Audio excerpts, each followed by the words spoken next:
dia a todos. Peço autorização do colegiado para darmos início a mais uma sessão, a 30ª sessão ordinária, coincidentemente, no dia 30 de agosto de 2017, do nosso Tribunal Pleno. Eu irei, em função, excelentíssimo decano, conselheiro Júlio Cabral, pedir autorização do Tribunal Pleno para retirar os demais processos de pauta, pela excepcionalidade e pela relevância da matéria que temos hoje aqui, inclusive com solicitação de sustentação oral por parte do Procurador do Estado, doutor Tadeu, doutor Arnóbio, os técnicos aqui do Estado presentes, doutor Ló, enfim, toda a equipe do Governo do Estado, que terão 15 minutos por parte da Cefaz e 15 minutos por parte da Secretaria da Procuradoria do Estado, para apresentarem os números, com o colegiado quase completo. Convoco para participar de nossa sessão o auditor mais antigo, Mário Filho, para que nós tenhamos o colegiado completo, em substituição ao conselheiro Júlio Pinheiro,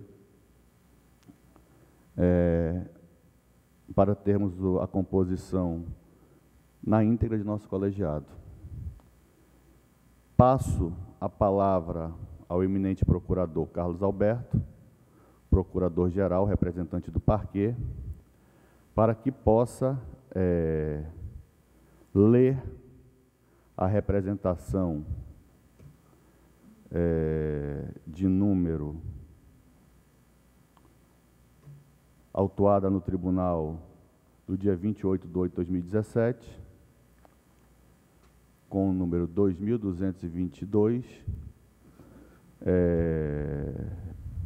representação do governo eleito da necessidade de medidas restritivas de gastos por parte do governo interino, requerendo medidas em caráter liminar. Com a palavra, o eminente procurador Carlos Alberto Almeida.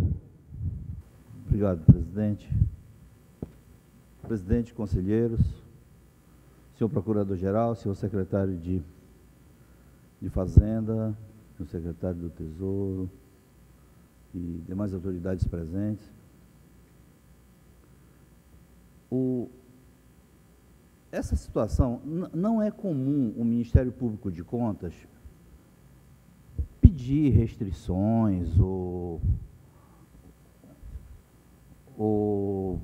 bloqueios ou medidas restritivas toda vez que um governo termina a sua gestão, né?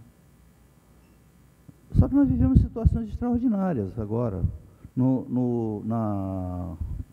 Na ocasião da cassação do governador Zé Melo, o Ministério Público de Contas fez um pedido, e aquele pedido é diferente desse aqui. Esse pedido aqui não pede bloqueio de contas, para quem está, de modo maledicente, fazendo as suas traduções, tá?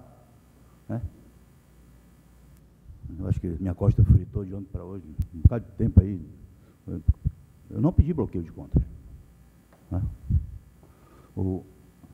Pede, o que eu vou ler aqui, mas posso fazer uma síntese, o que o Ministério Público de Contas pede, levando em conta a presença de, no meu entendimento, a fumaça do bom direito, o perigo na demora, né? Que entendo que estão presentes ali, no caso concreto, pede que o governo do interino se mantenha dentro das despesas vinculadas, as despesas necessárias, né? E se abstenha de tomar atos e contratos que impactem na gestão futura. Mas isso vai ficar melhor esclarecido com a leitura, que eu vou tentar fazer aqui de modo mais didático possível. Obrigado. Excelentíssimo conselheiro, presidente do Egrégio Tribunal de Contas do Estado do Amazonas, que é a ementa, governador do Estado do Amazonas, eleito em 27 de 8 de 2017, necessidade de medidas restritivas de gastos ao governo do interino, liminar requerida. O Ministério Público de Contas, por seu procurador oficiante nas contas do governador do Estado do Amazonas, referente ao exercício de 2017, conforme portaria 25/2016 MPCAM, vem perante Vossa Excelência requerer medidas de controle externo em caráter cautelar face ao governador interino e demais agentes do Executivo Estadual pelos fatos e fundamentos seguintes. Fatos. No dia 27 de agosto de 2017, realizou-se a eleição suplementar em segundo turno para o governo do Estado do Amazonas, tendo como eleito o amazonino Armando Mendes para preencher o restante do mandato 2015-2018. O Tribunal Regional Eleitoral do Estado do Amazonas dá previsão de diplomação dos eleitos em 2 de outubro de 2017. No entanto, a possibilidade de tal ato via sofrer antecipação. Eu aqui faço um adendo. Eu digo isso em razão da Justiça Eleitoral já ter dado diferentes posições quanto a essa questão. No entanto, a possibilidade de tal ato vir sofrer antecipação, restando assim uma incerteza na interinidade do deputado presidente da Assembleia do Estado do Amazonas, que ora o cargo Davi Antônio Abissai Pereira de Almeida. Em anexo, documentos que mostram a evolução da receita e o levantamento geral de despesas até 25 de 8 de 2017. No período de 10 de 5 de 2017 a 25 de 8 de 2017, foram de responsabilidade do governo interino ordens bancárias que somam 3.850.358.246,25 reais, somente com o Poder Executivo. Isso é despesa só do Executivo, isso aqui. Não envolve os outros poderes. O que envolve pagamentos vinculados e outros que não se inserem nessa espécie, ou seja, ordens bancárias gerais. Isso daqui os dados todos foram extraídos do portal de transparência, senhor secretário de Fazenda. As medidas do governo interino devem restringir-se ao movimento regular da máquina administrativa, execução de despesas vinculadas inadiáveis e atos de pagamentos automáticos. Inadmissível a contratação de obras, serviços e compras que não possam ser objeto de uma análise mais minuciosa, pena de comprometer a gestão de um governador legitimamente eleito em caráter definitivo para o mandato. Desse modo, mostra-se temerária a contratação de particulares para a realização de operações médicas sem processo licitatório regular, situação exposta a dúvidas por denúncia que ganharam os meios de comunicação do Estado e foram objeto de medida desse Ministério Público de Contas junto ao TCE. Veja bem, aqui não há julgamento, aqui apenas noticia-se o fato. Assim como o fato de a Secretaria de Estado da Educação do Amazonas realizou no dia 25 de 8 de 2017 o desembolso de R$ 2.798.090,77, sendo que 90% desse valor estão relacionados a serviços de engenharia, algo fora do objeto dessa secretaria específica. Tá? Há, inclusive, pagamentos relacionados a indenizações por desapropriações, algo também estranho à atuação interina. Esses são os fatos que elenquei, da necessidade de provimento liminar. Presente a toda evidência, o fumo boniúrio, materializado na documentação anexa e nos contratos veiculados no Diário Oficial do Estado do Amazonas. E o perigo in mora que surge da instabilidade temporal do governador interino. Ante o exposto, requer a Vossa Excelência que determine em caráter monocrático ou, querendo, pedido ao presidente, né? Na verdade, esse pedido seria pedido ao conselheiro Júlio Pinheiro, mas o conselheiro Júlio Pinheiro, que é o conselheiro que oficia nas contas do governo, que manifestou-se lá atrás, no caso do governador José Melo, mas o conselheiro não está. Então, dirigiu-se ao presidente. Ou querendo, submeta ao plenário do Egrégio Tribunal de Contas o constante dos itens que seguem. Aí vem os pedidos. Primeiro pedido. Determinação ao governador interino, Davi Antônio Abissai Pereira de Almeida, e a todo o seu secretariado e ordenadores de despesa, que suspendam operações financeiro-orçamentárias que não se conformem nos preceitos de lei de responsabilidade fiscal e nas vedações da lei de eleições, para um período de fim de mandato e que reflitam na gestão do governador eleito. Estou pedindo só o que diz a lei. Determinação ao titular da Comissão Geral de Licitação do Estado e demais ordenadores de despesas para que se abstenham de realizar novos procedimentos licitatórios cujos objetos impactem no período que extrapole a atuação do governo interino, restringindo somente as situações de emergência justificáveis para não obstrução da atuação da máquina estadual. Nada de engessamento está se pedindo aqui. Determinação imediata de criação de comissão para a elaboração de relatórios e demais documentos relativos à prestação de contas, como estabelece a resolução número 11 de 2016 do TCE, o que envolve comissão de transição de governo. Nessa última, eu já tive até a grata satisfação de saber que essa decisão, essa medida até já foi tomada. Pede deferimento, presidente, esse é o pedido do Ministério Público de Contas.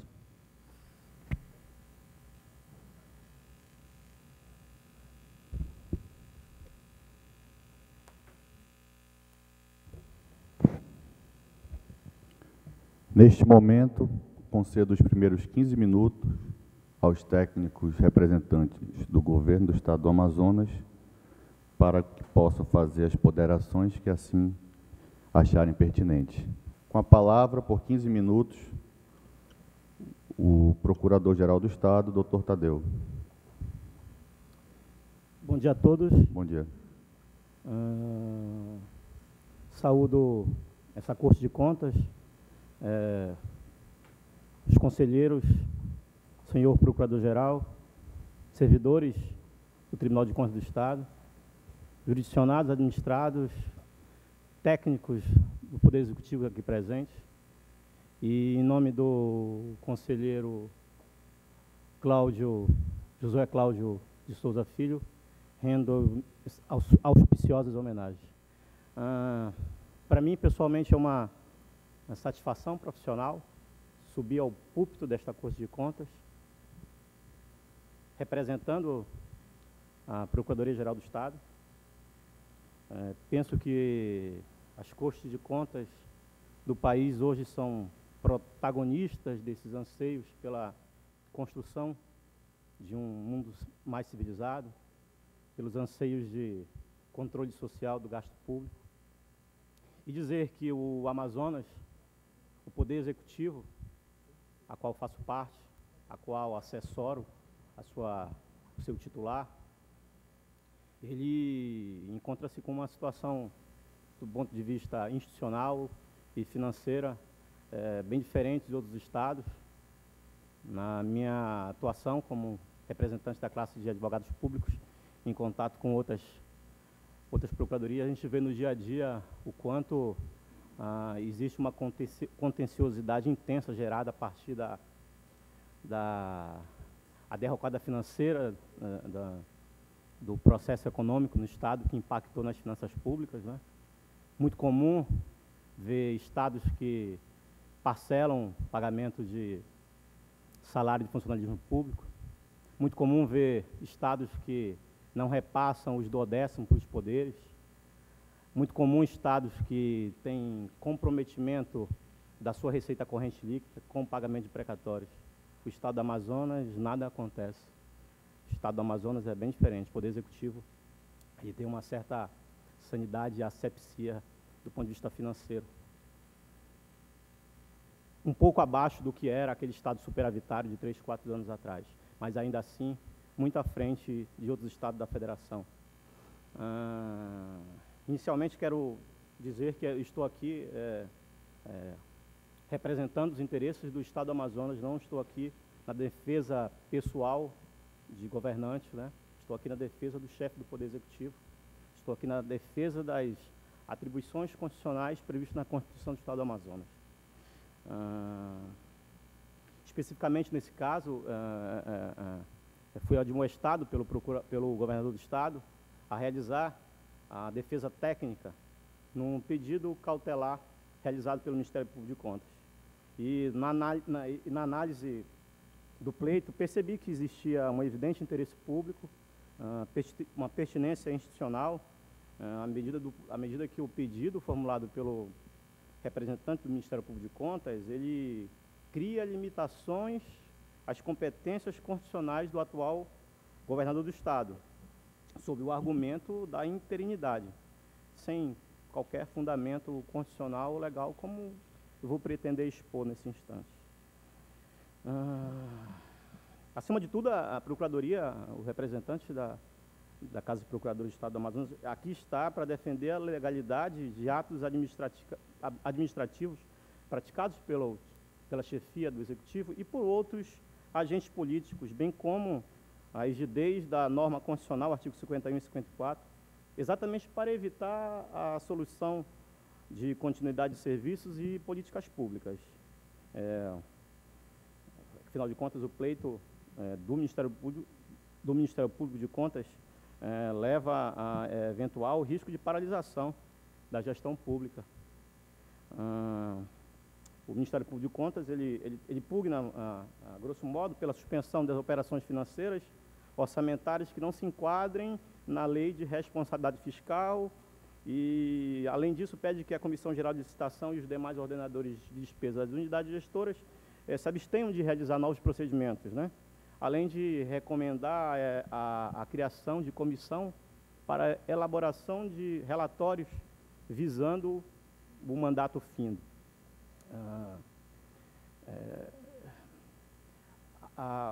Do ponto de vista processual, a medida cautelar ela não coloca o Estado do Amazonas no polo passivo, ela faz referência apenas ao governador e a outros agentes políticos, mas creio que atrai a competência da defesa do ato em virtude de envolver a possibilidade de sério transtorno e paralisação de atividades administrativas.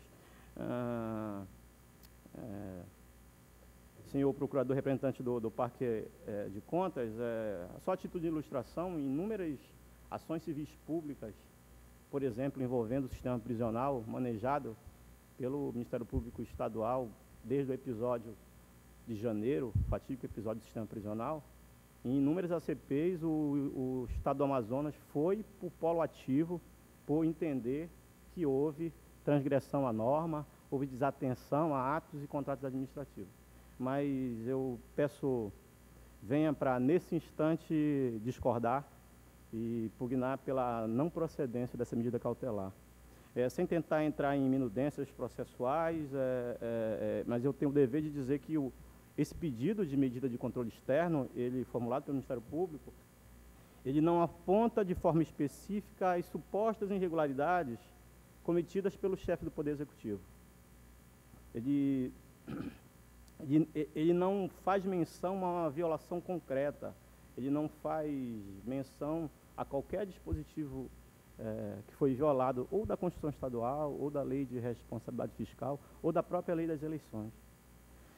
Em primeiro lugar, a representação ela não aponta um fato suspeito ou ilegal que explicitaria um comprometimento da presunção de legalidade e de legitimidade dos atos administrativos. Simplesmente se refere a pagamentos que não seriam vinculados, mas sem especificar quais seriam, a contratação com dispensa de licitação e a contratação de obras e serviços supostamente inadmissíveis, mas todos fatos inespecíficos que, à primeira vista, simplesmente integram a rotina administrativa normal da execução orçamentária. Regra geral, pagamentos de contratos precatórios, folha de pagamento de pessoal em qualquer das suas rubricas, tem investimentos, enfim, qualquer pagamento sempre é realizado e é feito com observância das matrizes legais, inclusive as de cunho de responsabilidade fiscal e de cunho eleitoral. Mas se fizesse uma análise minuciosa das compras, serviços e obras, o Ministério Público pode fazer isso a qualquer momento, né, em qualquer instante, tem os instrumentos das representações da ação civil pública, sem que seja necessário e premente paralisar serviços públicos, paralisar execução de políticas públicas. Novamente, faço menção ao fato de que não estou defendendo o programa de governo, mas sim atos de gestão pelo chefe do Poder Executivo. De outro lado, a escolha de políticas públicas prioritárias, elas encontram-se e estão dentro do feixe de discricionariedade administrativa do chefe do Poder Executivo. Não sendo crível que, a prioristicamente, sem análise individualizada do ato ou do contrato impugnado, ser objeto de apreciação de forma a priorística e teórica pelo controle externo, né, sob pena de violação até da independência dos poderes. Quanto aos atos especificamente apontados no libelo do Ministério Público, faz menção, por exemplo, a serviços de engenharia realizados e pagos pela Secretaria de Educação, que é fato notório, né, que ela realiza obras relacionadas à construção, reforma, ampliação, demolição de imóveis afetos ao funcionamento de todos os estabelecimentos de ensino fundamental e médio da rede pública. E é perfeitamente admissível que o gasto apontado em torno de pouco mais de 2 milhões, mas que o secretário Arnóbio vai demonstrar que na classificação orçamentária não chega a isso, mas os valores em si, eles são, não pode dizer que eles são proporcionais ou razoável a um pedido de paralisação de atos, pedido de paralisação da gestão pública, né? Principalmente quando se levar em conta uma secretaria como a SEDUC, que tem um orçamento do tamanho da própria Prefeitura de Manaus. Em relação ao mandato interino, a sua interinidade, a brevidade, a temporalidade do mandato do atual chefe do Poder Executivo, quero crer que, como faz menção ao libelo do Ministério Público, que não se aplica o artigo 42, que é um feixe de vedações, né, da execução orçamentária dos 2 últimos quadrimestres. Aí ele não se aplica. Talvez vai se aplicar ao chefe do Executivo que exercerá o mandato suplementar. Tendo em vista que o período de vedação, aí sim, será de 8 meses, né? E essa vedação de execução nos 2 últimos quadrimestres, ela fica suspensa, ela fica afastada na hipótese do chefe do Executivo indicar a eventual disponibilidade de caixa, coisa que logo em seguida os técnicos da Cefaz irão expor. Em segundo lugar, a representação ela transparece uma distinção do que o Ministério Público de Contas pretende fazer, que não encontra assim respaldo, não encontra uma segurança, nem indicação em nenhuma norma constitucional ou legal, que é fazer uma segregação de atos de gestão que seriam afeitos a um governo interino e que seriam afeitos a um governo eleito democraticamente.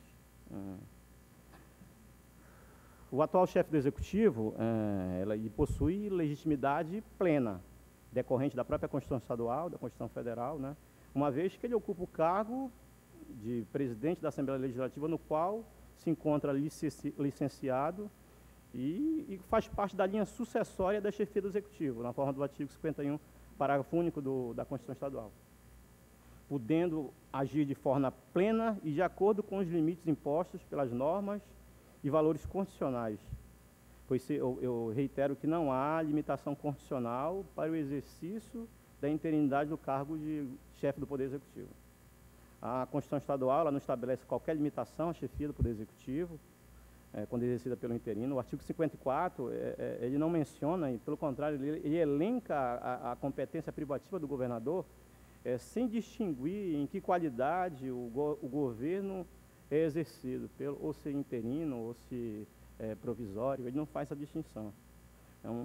Só a título de argumentação, é recente o que aconteceu com o excelentíssimo presidente da República, Michel Temer, quando ele ocupou interinamente a presidência da República por titularizar o cargo de vice-presidente, né, por 3 meses e 19 dias, até a conclusão do processo de impeachment da ex-presidente da República, Dilma Rousseff, sem que houvesse qualquer questionamento dos atos do chefe da República, que também realizou despesa, fez investimento a longo prazo, até ocupar definitivamente a presidência da República, sendo inclusive a mais conhecida aquela PEC que limitou os gastos públicos, né? Por isso, negar a possibilidade do governador exercer suas competências privativas de forma plena viola frontalmente o artigo 54 da Constituição Estadual. É importante destacar que o governo interino ele é tão legítimo quanto ao governo eleito democraticamente no exercício e na prática de atos de gestão, pois não há dispositivo legal que faça qualquer distinção. Se não fosse assim, não haveria necessidade da norma constitucional estabelecer a sucessão dos poderes. Bastava que a estrutura administrativa do Estado seguisse a concatenação diária dos seus atos até a realização de eleição.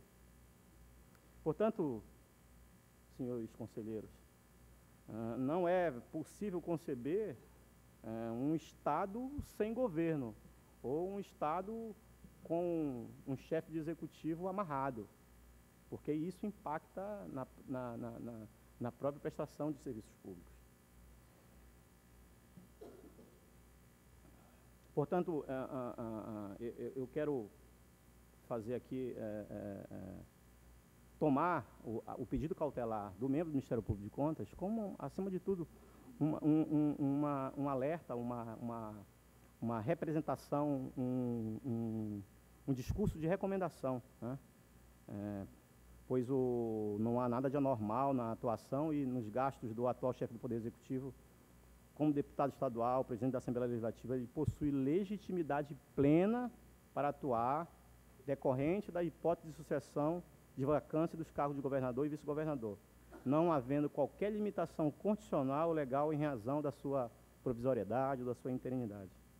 Pelo contrário, a responsabilidade do governador interino é idêntica ao do governador titular do mandato eletivo, por também não haver qualquer diferenciação nas constituições do Estado do Amazonas ou da República. Desse modo, Egrégia Corte de Contas, o Estado do Amazonas requer que sejam as medidas cautelares requeridas pelo Ministério Público de Contas rejeitadas, sob pena de violação do artigo 54 da Constituição Estadual. Muito obrigado. Algumas informações técnicas mais relativas ao pedido cautelar serão agora apresentadas pelo corpo da Secretaria de Fazenda. Questiono se o procurador Carlos Alberto teria alguma ponderação ou gostaria que eu desse sequência ao doutor Arnóbio com relação aos números.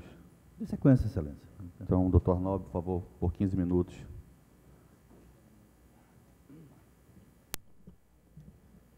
Bom dia. Que apresente suas ponderações Quero com relação aos números do Estado. Senhor conselheiro presidente, doutor Ari Moutinho, cumprimentar os demais conselheiros e conselheira, cumprimentar a todos presentes. Eu vou me ater aos números, cumprimentar o Procurador-Geral de Contas, doutor Carlos Alberto. Eu vou me ater aos números e eu distribuí uma planilha para todos os componentes da mesa. Eu fiz uma pequena comparação no período do governo do professor Melo e também do governo do hoje governador, do deputado Davi Almeida. Os pagamentos efetuados de janeiro a 9 de maio de 2005 no governador José Melo, professor, totaliza 3.907.834.014 reais. Aí está disposto mês a mês, não precisa eu citar só para tomar tempo. No governo do deputado Davi, do dia 10 de 5 a 31, do dia 10 a 31 do 5 e até 25 de agosto, o governador atual efetuou o pagamento no valor de R$ 3.717.755.068. Portanto, 4,86 menor do que o governo anterior, com praticamente o mesmo tempo. Eu não trouxe até o mês de agosto, porque nós vamos fechar o mês de agosto dia 4, segunda-feira. É quando eu vou ter todos os dados fechados do mês de agosto. Então, isso é sobre o primeiro valor da petição dos pagamentos efetuados pelo governador Davi através da Secretaria de Fazendas e outros órgãos que efetuam pagamentos. Quanto ao pagamento feito pela SEDUC, lá na unidade gestora da SEDUC, de R$ 2.798.090, ele compõe-se de algumas contribuições, indenizações, locações de imóveis, algum software, e relativo à engenharia, dos 2.798.000.000, conforme a classificação contábil fornecida pela SEDUC e também pelo sistema de contabilidade AF da Secretaria de Fazenda, feito pelo nosso técnico Denis, corresponde a 46,41, que importa em R$ 1.298.667. Eu anexei também uma planilha quando nós saímos da média prudencial. Hoje nós estamos com gasto pessoal abaixo da média prudencial, estamos com 45,95 e com certeza vai baixar mais um pouco agora em agosto, que graças a Deus nossas receitas estão melhorando um pouco.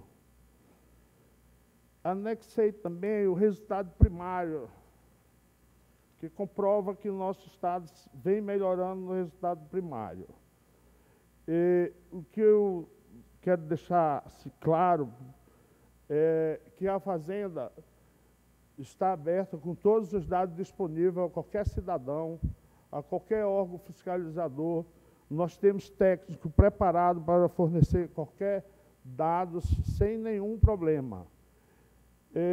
O corpo de secretário da Cefaz, eu como titular e os 3 executivos, todos somos funcionários de carreira, zelamos pela Cefaz, que é um dever nosso, e sempre orientamos o governador da maneira mais correta como efetuar os pagamentos.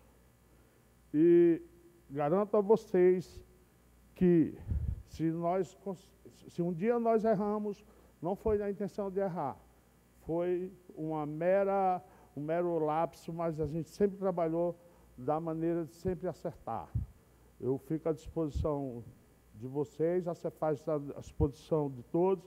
Gostaria já que a comissão do novo governo comparecesse à Cefaz, eu já mandei preparar toda a infraestrutura, sala com toda a infraestrutura, e já estão aguardando para trabalhar e eles terem os conhecimentos dos números, que evitaria essa confusão com números que estão fazendo em imprensa, blog, em todo tipo. Então, a Cefaz está com toda a infraestrutura para receber a comissão do novo governo eleito e conhecer todos os números que está na base de dados da Cefaz. Estou à disposição para algum questionamento. Era o que eu tinha a esclarecer. Agradeço, doutor Arnóbio. Nesse momento, faculto a palavra ao colegiado, ao procurador Carlos Alberto, saber se tem alguma ponderação. Se não, irei ao relatório e voto. Com a palavra, eminente conselheiro Érico Xavier de Sterri Silva. Eu indago inicialmente se o eminente procurador-geral, doutor Carlos Alberto, gostaria de fazer um adendo, alguma observação após a explanação feita pelo Estado do Amazonas? Não, Excelência, eu quero me restringir à minha peça mesmo. Senhor presidente, bom dia inicialmente a todos. Senhor presidente, senhores conselheiros, senhores auditores, senhores representantes do governo do Estado do Amazonas, demais aqui presentes, como ao abrir a sessão disse o presidente do tribunal, é uma situação inusitada que está acontecendo no Tribunal de Contas do Amazonas. E, de certa maneira, revela a relevância que possui hoje, como aliás foi bem ressaltado pelo eminente procurador do Estado, a relevância que possui hoje os tribunais de contas, país afora.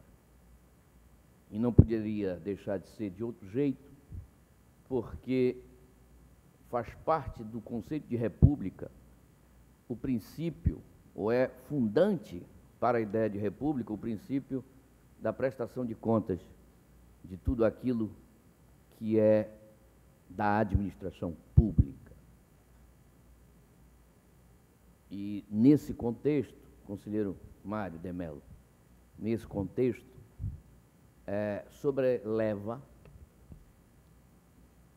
a atuação dos tribunais de contas cada vez mais. Não sem outra razão que, nesses últimos dias, os tribunais de contas apareceram em evidência, inicialmente, por uma visita que fez o governador eleito ao tribunal. Outra coisa, senhor presidente, inusitada, eu não tenho lembrança disso nos 30 e poucos anos em que eu estou no Tribunal de Contas, não me lembro de ter sido o Tribunal de Contas o primeiro órgão a ser visitado por um governador eleito. Geralmente, sequer o governador comparecia ao Tribunal de Contas. Mas é revelador da preocupação que toda a sociedade hoje tem do bom emprego dos recursos públicos. Porque o que nós estamos aqui enfrentando e discutindo é exatamente isto. A preocupação legítima, no meu modo de ver, do governador eleito sobre as finanças do Estado, a preocupação igualmente legítima do governador que está na interinidade de manter a administração pública em funcionamento adequado, até mesmo porque não poderia ser de outro jeito, em nome do princípio da continuidade do serviço público. E a preocupação geral da sociedade, por isso a imprensa se faz presente maciçamente, a preocupação geral da sociedade com tudo isto. O Ministério Público, junto ao Tribunal de Contas, nos faz uma representação, nos propõe uma representação, numa tendência também hoje muito presente nos tribunais de contas, no sentido de que os tribunais devem agir antes. Uma das queixas mais comuns aos tribunais de contas que a sociedade nos faz é o fato de que muitas vezes a ação do Tribunal de Contas é intempestiva, é desazada, é tardia.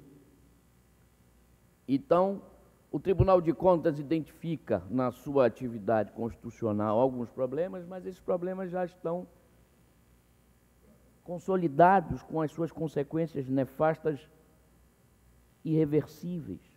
Não adianta o Tribunal de Contas condenar um prefeito de um pequeno município a devolver não sei quantos milhões, que isto não vai acontecer, todos nós sabemos disso. A aplicação de multas, muitas vezes também não é a solução adequada.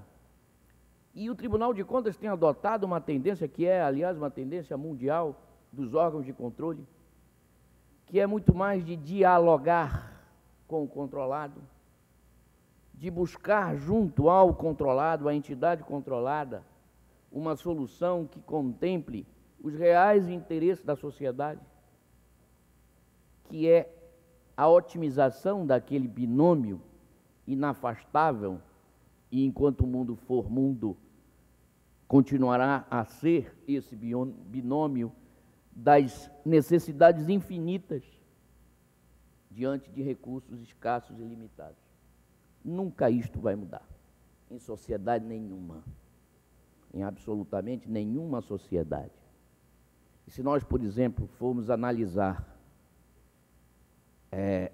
os países mais endividados do mundo, conselheiro Josué Filho, Vossa Excelência que gosta de cascavilhar números e descobrir essas coisas. Mas se Vossa Excelência for fazer um exercício hoje e tentar identificar os países mais endividados do mundo, entre os 20 países mais endividados do mundo, haverá certamente a tentação de achar que o Brasil está dentre eles, e ele não está. E os 20 países mais endividados do mundo, nesta relação, estão os Estados Unidos, lá pelo 10º lugar. Está o Japão, está a China. As grandes potências mundiais, as grandes economias do mundo. Há apenas reafirmar o que aqui eu estou dizendo, que o sucesso de uma sociedade consiste na boa gestão dos seus recursos públicos. O que não significa dizer que estas sociedades detenham os recursos públicos necessários para produzir o resultado que produzem. E essa é a explicação do endividamento de grandes nações, de desenvolvidas nações, como essas que eu citei, e consultem a lista e vão se estarrecer com as outras que estão lá. Mas isto, para, senhor presidente, dizer a Vossa Excelência que nós hoje estamos enfrentando uma questão que é tormentosa. E não há, da minha parte, e creio do Tribunal de Contas, qualquer dúvida sobre a legitimidade do atual governo que se encontra lá. É um governo constitucional, conselheiro Ari, Vossa Excelência me disse claramente isso. Olha, nós temos que ter uma cautela também, porque entendemos que não há irregularidade na atuação do gestor, como gestor que está aí pronto para fazer essa passagem também constitucional entre dois governadores legitimamente eleitos. Ou pelo menos o atual eleito está aí com um pleito encerrado e não contestável. Então não há, da parte do Tribunal de Contas, e da minha particularmente, nenhuma intenção em obstaculizar quer a atuação do governador Davi Almeida, quer impedir o funcionamento regular e normal da administração pública estadual, ou de qualquer outra administração, diga-se de passagem. Aliás, às vezes o Tribunal de Contas é injustamente chamado de leniente, desculpem a expressão frouxo, confundindo-se algumas atitudes nossas, que são acauteladoras, que são tranquilas, que são razoáveis, com falta de ação.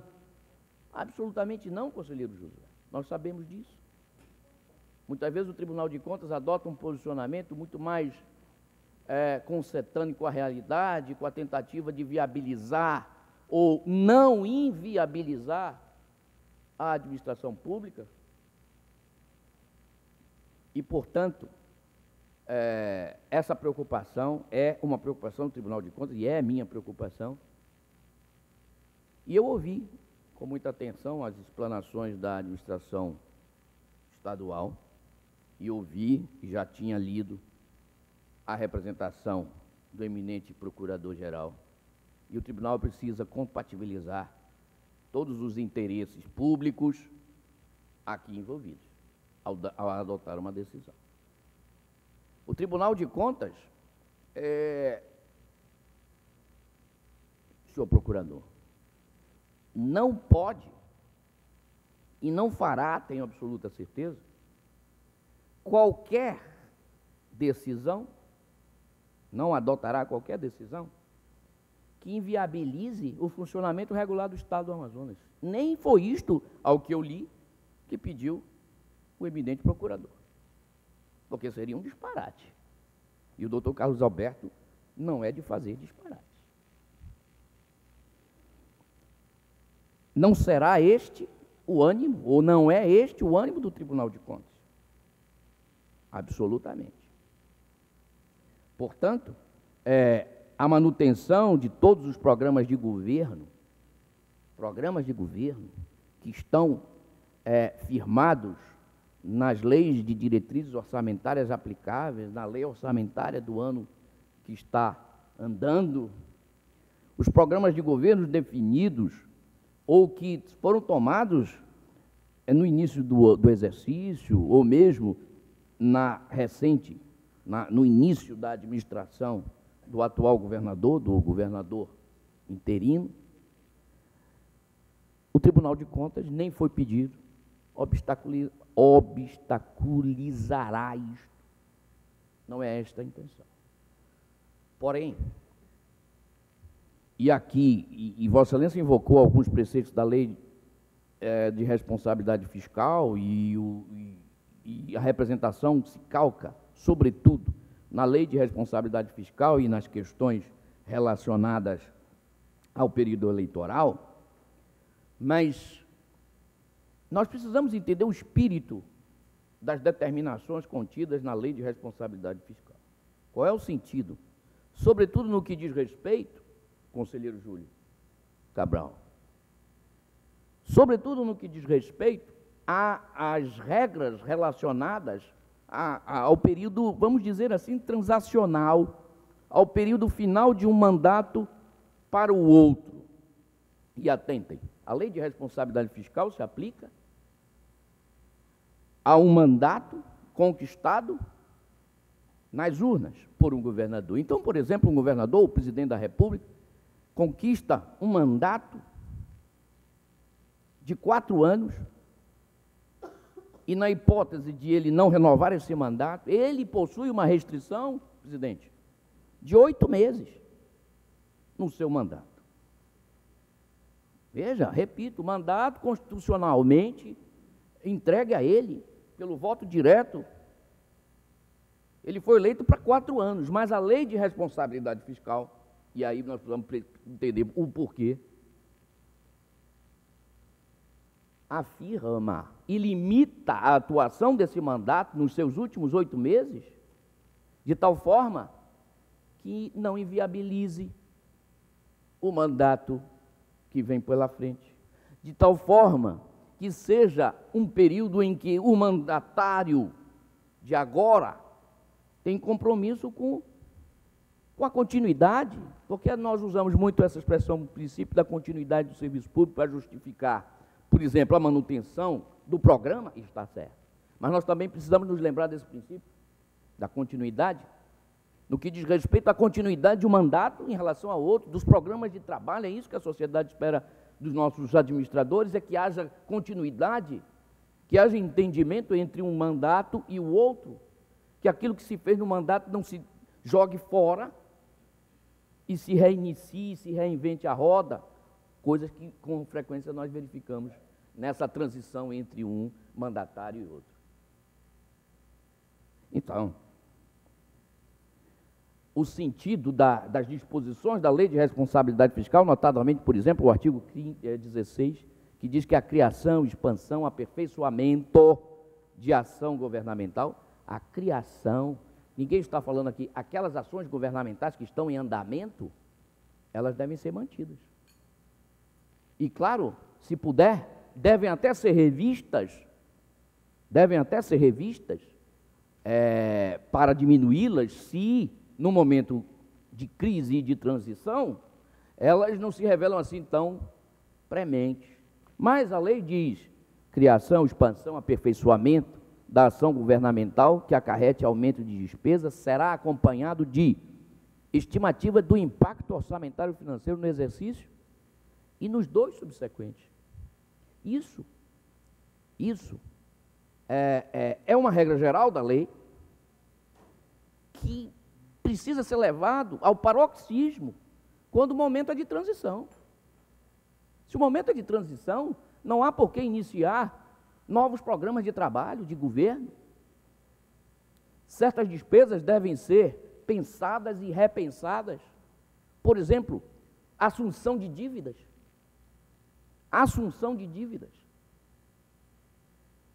E outras assemelhadas, senhor procurador. E outras coisas assemelhadas. Pagamentos de desapropriação, por exemplo. É preciso justificar muito adequadamente, no momento de transição, por que desapropriar. Porque a desapropriação é uma medida extrema em que o poder público invade o direito de propriedade privado e deve ser justificado ou por interesse social, ou por necessidade ou utilidade pública. Mas se o espírito é de transição, como é que eu vou iniciar um programa, por exemplo, baseado em, a não ser que se justifique, repito, muito adequadamente, qual é a urgência que há naquela nova situação. Então, e só para relembrar também, o artigo 40, alguém se lembra aí, o que trata exatamente daquela limitação temporal, 42, se não me engano, é o 42? Obrigado. Então, só para... É vedado ao titular de poder ou órgão referido no artigo 20, nos últimos 2 quadrimestres do seu mandato, contrair obrigação de despesa que não possa ser cumprida integralmente dentro dele. E quando a lei fala disso, não é que eu tenho dinheiro para pagar. Não, mas não é isso. Nós temos que conjugar essa ideia com aquela outra. Se eu, por exemplo, contraio uma obrigação que tem impacto nos dois próximos exercícios, eu não estou cumprindo o espírito da norma. E, portanto, e esta regra, eu repito, é para um governador que teve o seu mandato garantido por 4 anos e ainda assim é uma limitação de 8 meses. 8 meses é mais do que a interinidade do atual governador. Com essas reflexões, senhor presidente, eu gostaria de ponderar o tribunal. E outro problema, se me permite ainda, se eu não estou me estendendo, se eu estiver me estendendo demais, Vossa Excelência, me corta a palavra. Mas veja, eu tenho ouvido algumas coisas que é a hora de nós nos inquietarmos. Em primeiro lugar, parece que assusta essa palavra cautelar. Parece que é uma coisa assustadora. É dentro daquele espírito que eu mencionei adiante. O Tribunal de Contas está, na realidade, dialogando, estamos aqui dialogando com a administração pública, dialogando com o Ministério Público, dialogando com a administração pública e com os interesses da sociedade que estão envolvidos nisso. No sentido de que o tribunal, por que o tribunal fica, então, parado diante do que está acontecendo, para daqui a 1 ano, 2, na prestação de contas, ter que fazer recomendações, ressalvas, ou, no ponto extremo, julgar irregulares as contas. Ao contrário, não parece mais saudável para todos, sobretudo para os recursos públicos, para o uso dos recursos públicos, que nós façamos uma intervenção, no melhor sentido desta palavra, por favor. Intervenção como agirmos junto, no sentido de alertar que isto não pode ser feito, aquilo também não. Então, o sentido da cautelar é o sentido de se antecipar. A cautela aí é para a antecipação de uma solução que virá de algum jeito. Só que pode vir antes e pode causar menos traumas.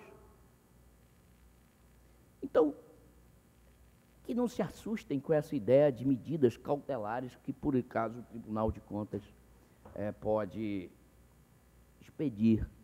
Sobre essa possibilidade, não há mais o que discutir, está fixado na lei orgânica do tribunal esse poder. E se não tivesse lá, como em outros tribunais não há, na lei orgânica do Tribunal de Contas da União não tem essa mesma disposição que nós temos na nossa, e eles expedem. E expedem por quê? Porque é íncito a qualquer poder, o poder de antecipação. Então, a capacidade de expedir cautelares pelo Tribunal de Contas não é nenhuma novidade. E a atuação que, eventualmente, também eu tenho ouvido, a atuação do Tribunal de Contas, vamos dizer assim, despregada da Assembleia Legislativa, que causa para alguns estranheza.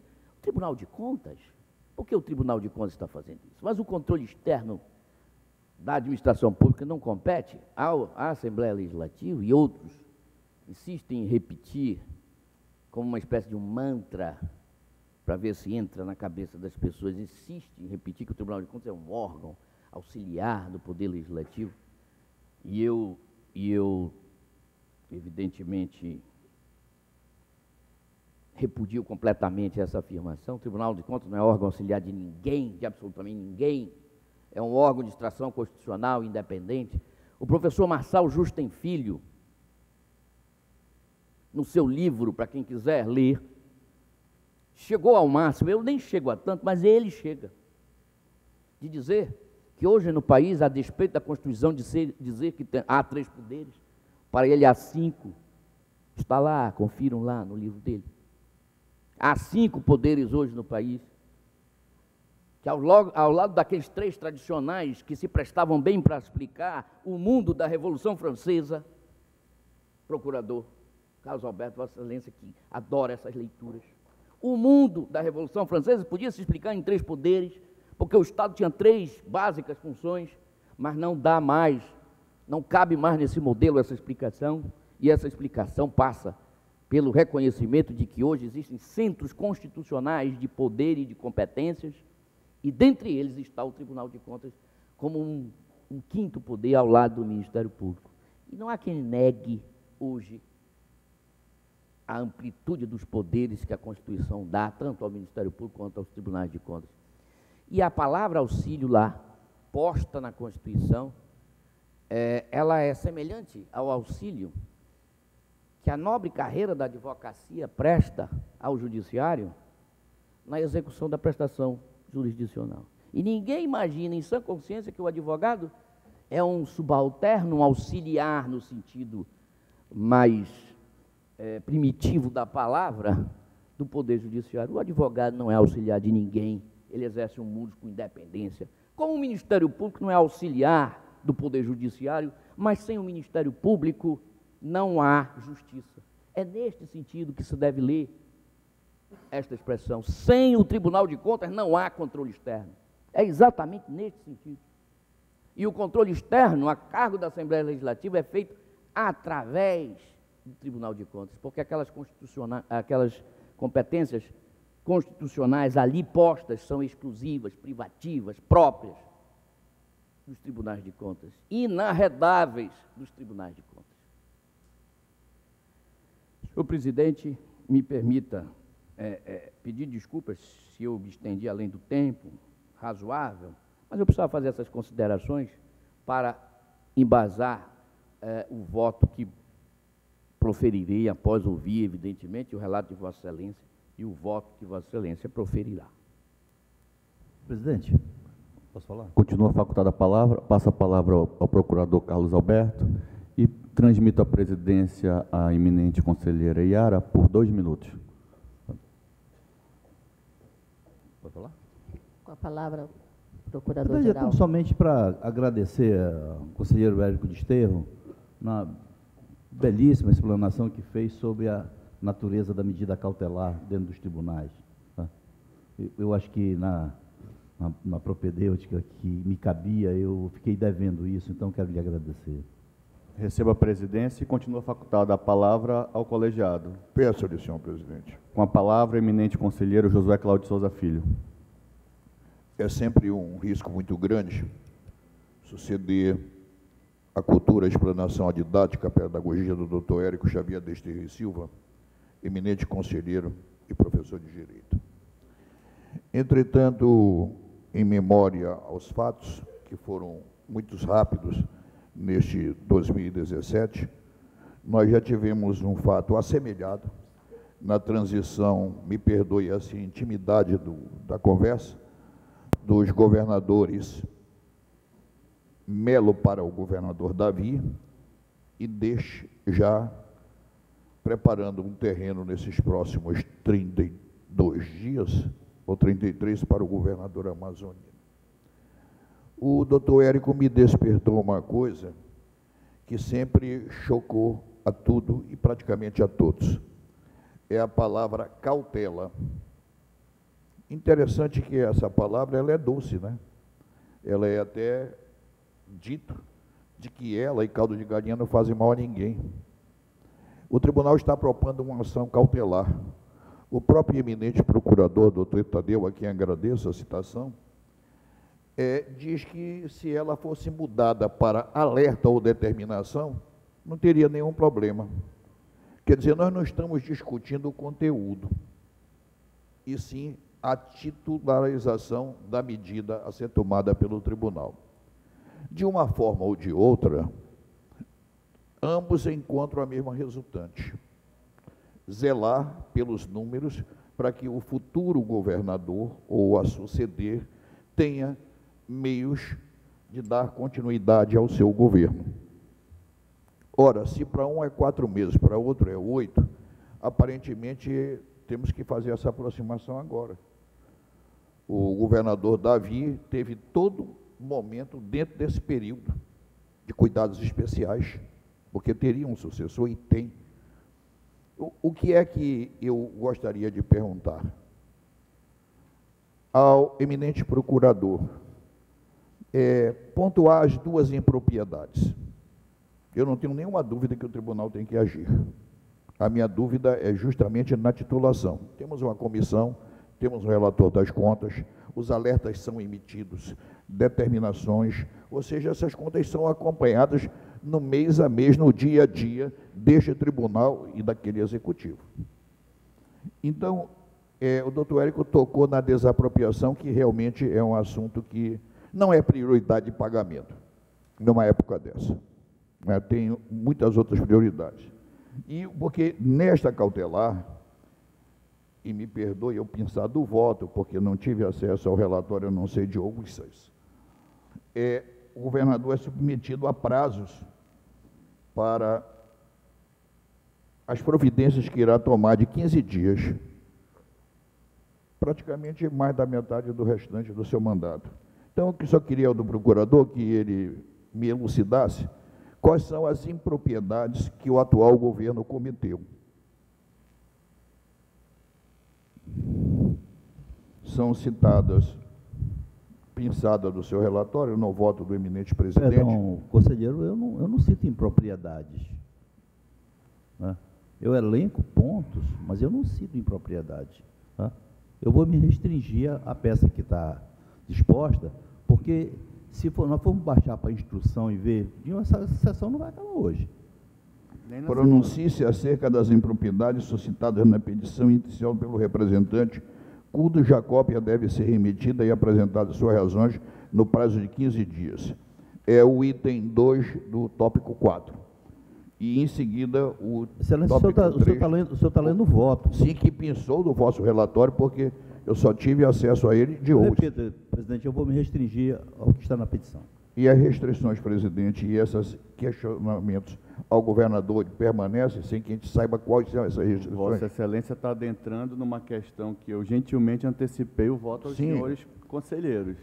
Tá. Então eu vou aguardar que Vossa Excelência, ao se manifestar, elucide-as. Eu peço aos senhores que aguardem esse momento. Continua facultada a palavra. Pondero se posso ir à leitura do relatório e, em seguida, o voto. Se assim me autoriza o Tribunal Pleno, passo à leitura do relatório e voto.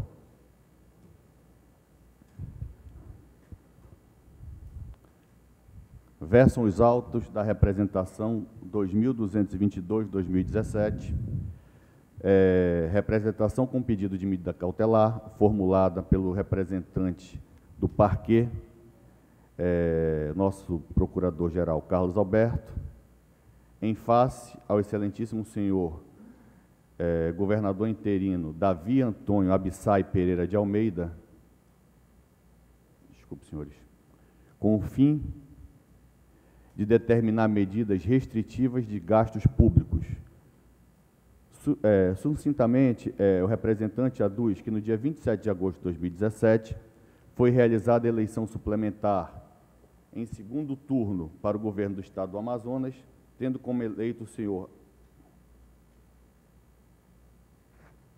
amazonino Armando Mendes, para preencher o restante do mandato de 2015 a 2018, menciona que a diplomação do governador eleito, marcada em princípio para o dia 2/10/2017, poderá sofrer alterações, restando uma incerteza na interinidade do senhor Davi Antônio Abissai Pereira Almeida. O parquê, com base em documentos, argumenta que no período de 10/2/2017 a 25/8/2017, foram realizadas despesas de responsabilidade do governo interino mediante ordens bancárias que somam R$ 3.850.358.246,25, somente com o Poder Executivo, o que envolve pagamentos vinculados e outros que não se inserem nessa espécie. Afirma também que as medidas do governo interino devem restringir-se à movimentação regular da máquina administrativa, execução de despesas vinculadas, inadiáveis e atos de pagamentos automáticos. Considera, portanto, inadmissível a contratação de obras, serviços e compras que não possam ser objetos em análise ter a mais minuciosa análise por parte do governo, sob pena de comprometer a gestão de um governante legitimamente eleito em caráter definitivo para o restante do mandato. Prossegue com a arguição de ser temerária a contratação de particulares para a realização de operações médicas e sem certame licitatório regular, assim como apresenta o fato da Secretaria de Estado de Educação do Amazonas, SEDUC, ter realizado no dia 25/8/2017 o desembolso de R$ 2.780.090,77, sendo que 90% desses valores estão relacionados a serviços de engenharia, algo fora do objeto da Secretaria. Diz estar presente a evidente da materialização na documentação anexa e nos contratos veiculados no Diário Oficial do Estado do Perículo e Mora, que surge da instabilidade temporal do governo interino. Assim, o órgão ministerial apresenta as folhas 3 do pleito referente à concessão de provimento liminar, bem como, no mérito, a sustentação de operações financeiras, orçamentárias, que não se conformem nos preceitos da Lei de Responsabilidade Fiscal e nas vedações das leis eleitorais para o período de fim de mandato, a fim de que reflitam na gestão do governo eleito. Requer que os ordenadores de despesas se abstenham a realizar novos procedimentos licitatórios cujos objetos impactem no período que extrapolem a atuação do governo interino. E solicita a determinação imediata da criação de uma comissão de transição do governo, nos termos da Resolução 11 de 2016 do Tribunal de Contas do Estado do Amazonas. É o relatório. Fundamentação. A representação é precedida por este tribunal, disponível de qualquer pessoa, órgão, entidade pública ou privada, em que se afirme e se requeira a apuração ou a ilegalidade ou a má-fé do gestor público. Senhores, eu irei pular a fundamentação, porque entendo que é de conhecimento de todos, se tornará repetitivo. Se os senhores me permitem, irei ao voto.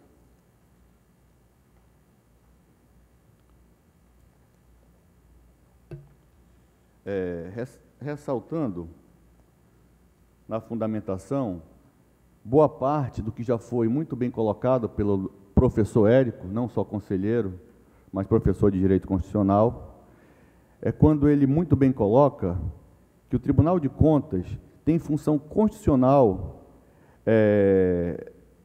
acima de tudo, de nós nos anteciparmos, que é o que a sociedade hoje em dia nos cobra de forma muito direta. Não adianta, conselheiro Mário de Mello, nós tão somente em prestações de contas futuras, reprovarmos contas, glosarmos, multarmos. Nós temos que nos antecipar a eventuais excessos por parte dos gestores. E entendo também, conselheiro Érico, me permita aqui o à parte, antes de começar a leitura do voto, que quem pode mais, pode menos num sentido muito amplo. Eu também acredito da legitimidade do governador interino. O governador Tampão está em pleno gozo, conselheiro Josué, da governabilidade, mas um governador eleito tem limitações de 8 meses. Como é que alguém na interinidade não sofrerá limitações? Então, partindo do princípio de quem pode mais, pode menos, também quem tem restrições a mais, também tem restrições a menos, procurador Carlos Alberto. Partindo da simetria de condições, penalidades, nós temos que entender isso de forma muito clara. Concedo uma parte ao eminente conselheiro Érico de Desterro e Silva. E veja bem, o governador eleito anteontem, ele se submeterá a essa restrição. Então é um governador que chegará ao governo em outubro e já em maio está coberto por uma série de restrições, as mesmas restrições que nós estamos apontando eventualmente para serem observadas agora. E é o governador que acabou de ser eleito. Os 8 meses finais do mandato dele serão revestidos dessas mesmas restrições. Conselheiro Érico, imagine a dificuldade que a Comissão de Contas do Governo, presidido pelo eminente conselheiro Júlio Pinheiro, terá para analisar as contas do ano de 2017. As pessoas ainda não pararam, não se atentaram, que são 3 governadores nesse ano, pelo menos, até agora, né? 3 governantes, professor José Melo, governador deputado Davi, governador eleito doutor Amazonino Mendes. Então, em um ano, 3 governantes, 3 gestores. Em um ano, uma única prestação de contas, com 3 prestações de contas, com 3 secretários de Fazenda, com vários secretários de Educação, com vários secretários de Saúde, com vários secretários de Infraestrutura, com não sei. Então, terá com procuradores do Estado, será algo realmente que esse Tribunal de Contas vai ter que criar uma força-tarefa. Entendo eu que nós temos que tratar depois em colegiado, realmente um fortalecimento, procurador Carlos Alberto, para nós darmos uma atenção mais do que especial ao ano de 2017 nas prestações de contas do governo do Estado, porque não será fácil. Tem questões de prazo, conselheiro Mário de Mello, teremos várias oitivas, teremos, enfim, questões, conselheiro Iara, que já será, eu sendo um visionário, antevendo, será em vossa presidência, Vossa Excelência irá presidir algo atípico, que não me passa, não consigo me recordar, um ano, 3 governadores no estado do Amazonas. Mas, enfim, Deus há de iluminar e nós possamos conseguir vencer mais esse desafio. Com relação, senhores, ao Tribunal de Contas da União, poder geral de cautela, legitimidade, doutrina dos poderes, implícitos, precedentes do Superior Tribunal Federal, consequente possibilidade do Tribunal de Contas expedir provimento cautelares, mesmo sem a audiência da parte contrária, desde que mediante decisão fundamentada. E aqui eu irei interromper mais uma vez. Fiz questão de conceder o contraditório e ampla defesa. Há 2 técnicos, na minha opinião, as pessoas que poderiam contribuir não só com a Corte de Contas, mas com a sociedade. Procurador-Geral, doutor Tadeu, doutor Arnóbio, trazendo os números atualizados, que respeitosamente veio com todos os seus secretários da Cefaz, tendo que aqui nós não temos, por parte da Corte de Contas, nada além de buscarmos a verdade e o equilíbrio do Estado do Amazonas. E o resguardo, acima de tudo, do bem comum da sociedade amazonense. Poderíamos ter decidido cautelarmente, sem conceder aos senhores as devidas possibilidades de explanação, mas não é postura desse tribunal e não é, conselheiro Josué, particularmente dessa presidência, o feitio e nem biografia de nenhum ato nesse sentido.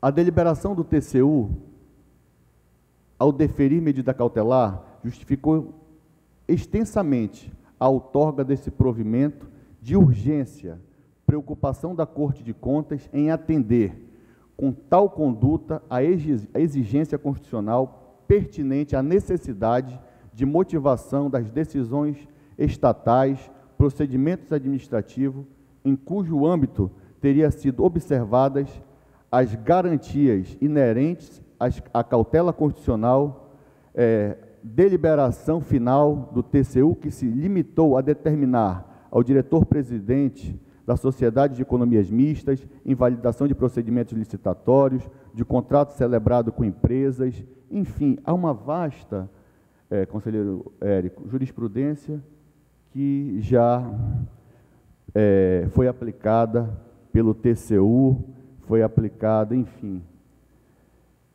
pelo STF, pelas Cortes Superiores, que legitimam a conduta que não é questionada. O que nós iremos, acima de tudo, atender às solicitações do Ministério Público de Contas. Irei ao voto.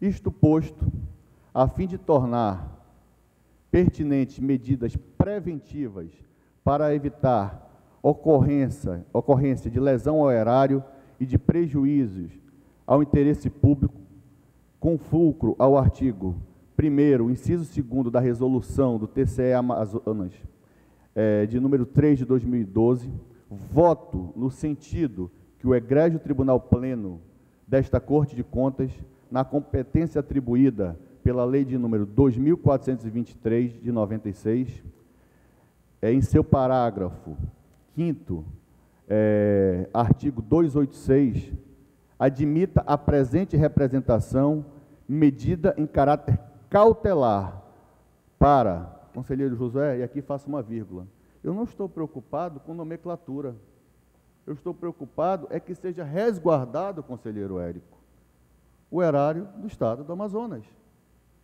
A medida, senhores, é a concessão cautelar solicitada pelo eminente procurador-geral, procurador Carlos Alberto.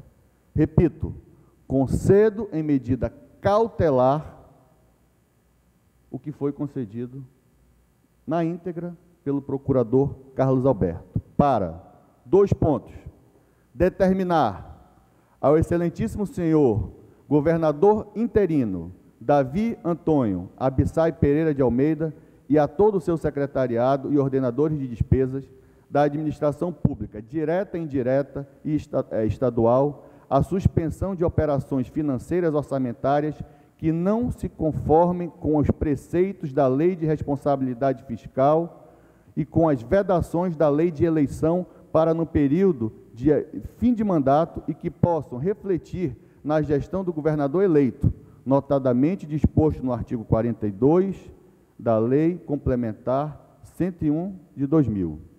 Determinar ao senhor governador interino Davi Antônio Pereira de Almeida e ao senhor Epitácio Alencar de Silva Neto, presidente da Comissão Geral de Licitações do Estado do Amazonas e demais ordenadores de despesa, para que se abstenham de realizar novos processos licitatórios, orientando ainda a proibição de dispensa de licitações e que não assinem qualquer contratos administrativos, cujos objetos impactem no período que extrapole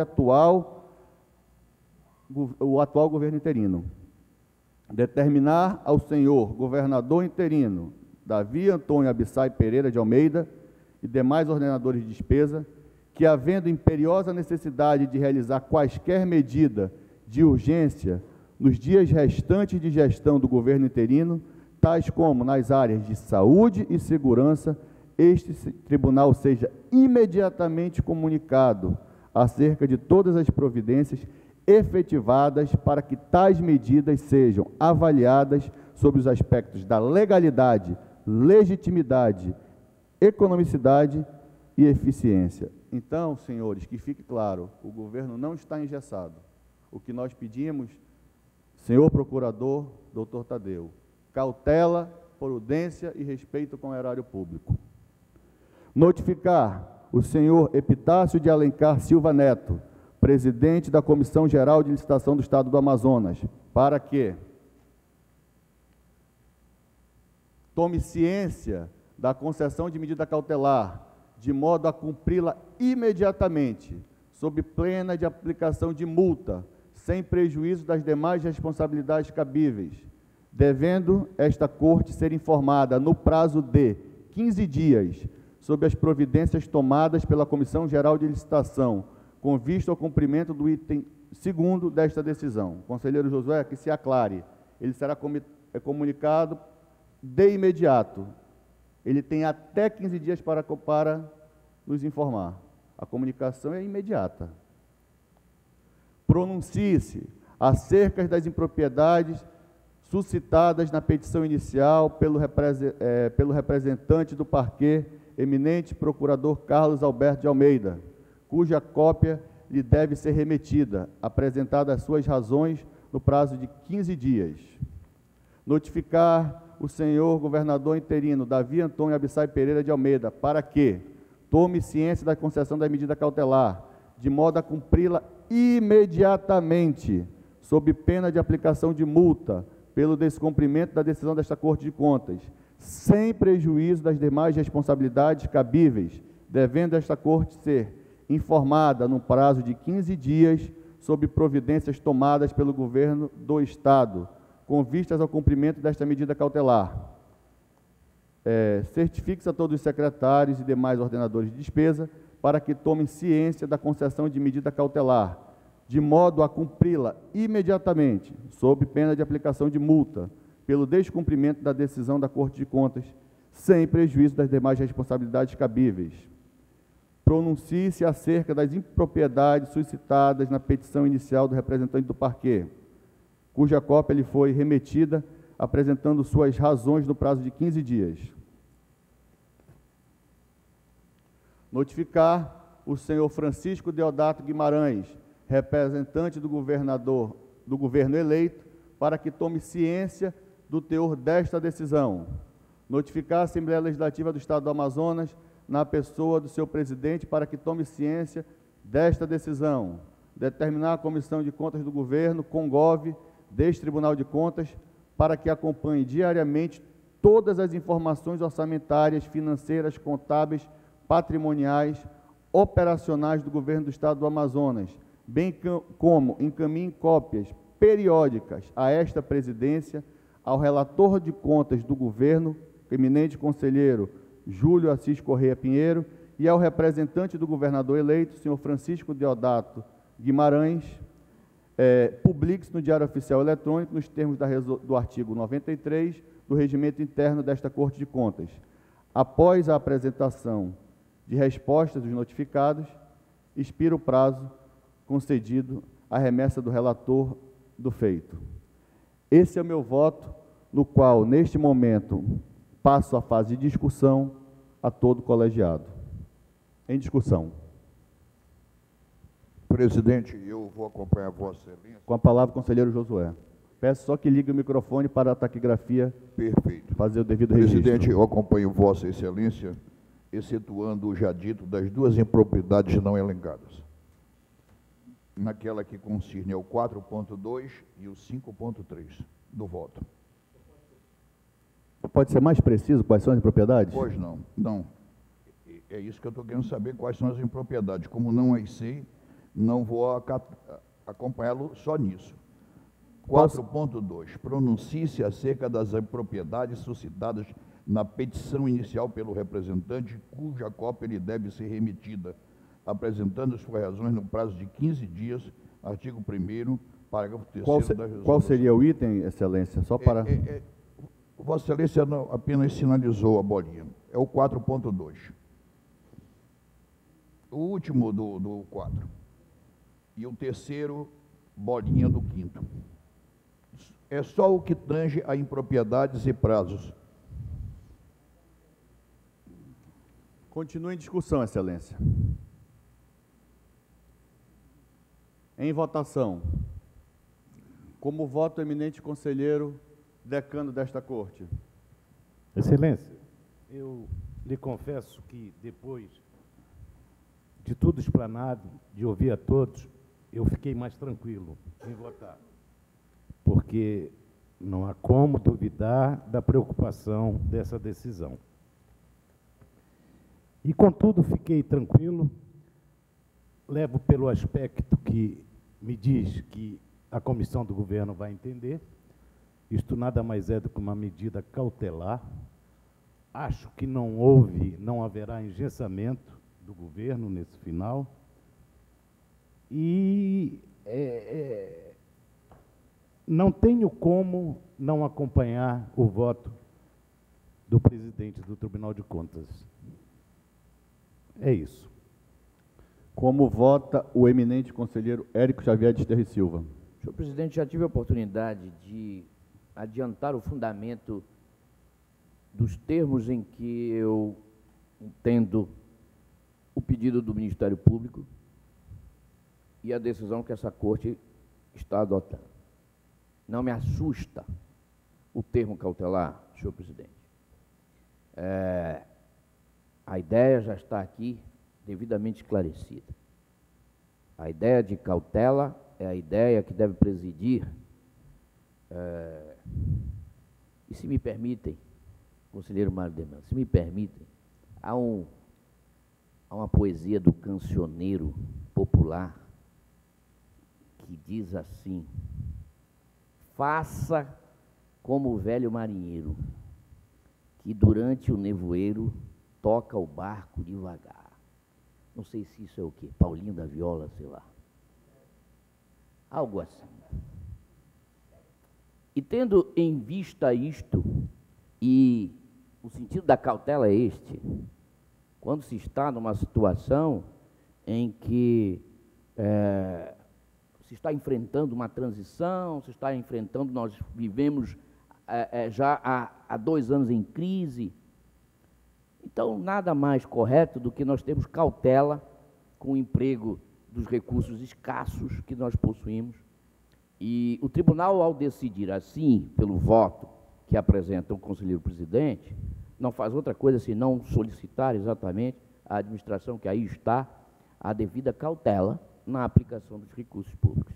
Como salientou o decano, o tribunal não está de forma nenhuma impedindo a governabilidade ou a ação do atual governador, que tem, evidentemente, e está ressalvado, fico contente com a ressalva feita no voto sobre os procedimentos de urgência, os procedimentos que se mostram, evidentemente, prioritários, e é óbvio que o governador tem não só a prerrogativa, mas o dever de dar, evidentemente, sequência a todos os programas governamentais que se demonstram necessários para a manutenção do funcionamento regular da administração pública. É nesse sentido o voto do presidente, e apenas ressaltando que novos programas de governo, novos contratos, novas despesas que não estão compatíveis com esse período de transição não serão admitidos pelo Tribunal de Contas. E isso, evidentemente, na minha análise, é a análise da sociedade, aquilo que a sociedade espera do governo que está aí, e espera que haja uma continuidade governamental, uma tranquilidade nessa transição, e eu tenho a impressão que isto ocorrerá com absoluta certeza, porque tanto de uma parte quanto da outra já há comissões de transição e esse período há de ser transposto na maior tranquilidade. Eu acompanho o voto de Vossa Excelência com as ressalvas já feitas no que me diz respeito à intenção, na compreensão do que nós estamos fazendo hoje e já fundamentado anteriormente. Acompanho Vossa Excelência. Como voto eminente vice-presidente da Corte, Conselheira Yara Lins Rodrigues dos Santos. Também acompanho Vossa Excelência. Josué já votou. O conselheiro Josué já votou e entendo que fez uma ressalva. Certo. Passo a palavra ao eminente conselheiro Mário de Mello. Presidente, já foi altamente discutido, bem esclarecido, né? Está muito claro que não há engessamento do governo. Então, foi brilhante a explanação do nosso querido conselheiro Érico, como sempre. Nossa explicação clara do nosso decano. Então, eu acompanho o voto de Vossa Excelência. Como vota o conselheiro convocado Mário Filho? Senhor presidente, mais uma vez lembrando que não se trata de qualquer bloqueio às contas do Estado, entendendo que mesmo o governo interino tem que se submeter às restrições de fim de mandato impostas pela Lei de Responsabilidade Fiscal. Voto acompanhando Vossa Excelência.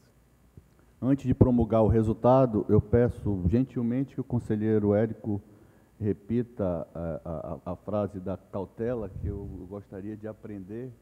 Vossa Excelência não conhece essa música? Eu confesso que eu conheço uma versão regionalizada, por isso eu gostaria que Vossa Excelência... É uma música, agora eu só não me lembro quem é o autor dela, mas que tem uma passagem que deve servir de lema para todos nós. Sim. Quando nos encontramos numa situação em que não conseguimos visualizar bem tudo o que está acontecendo, se é que me entendem.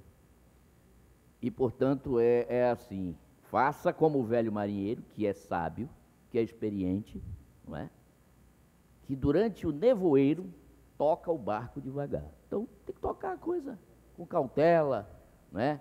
Tateando e vendo exatamente, com muito cuidado, as consequências de cada ato que é adotado. Esse é o sentido. Eu, como sou caboclo, aprendi com a minha avó a versão regional. Meu filho, lá vem o toró, encosta a canoa no matupá. Eu acho que é a versão regional. Pronto. Promulgando o resultado, aprovado na íntegra o voto desta presidência, onde nós concedemos a medida cautelar proposta pelo parquê, onde é vencido o conselheiro Josué em 2 ponderações por ele suscitadas. Agradeço a presença de todos e peço que seja de imediato comunicado e oficiado às autoridades citadas em nosso voto. Muito obrigado pela presença de todos. Está encerrada nossa sessão.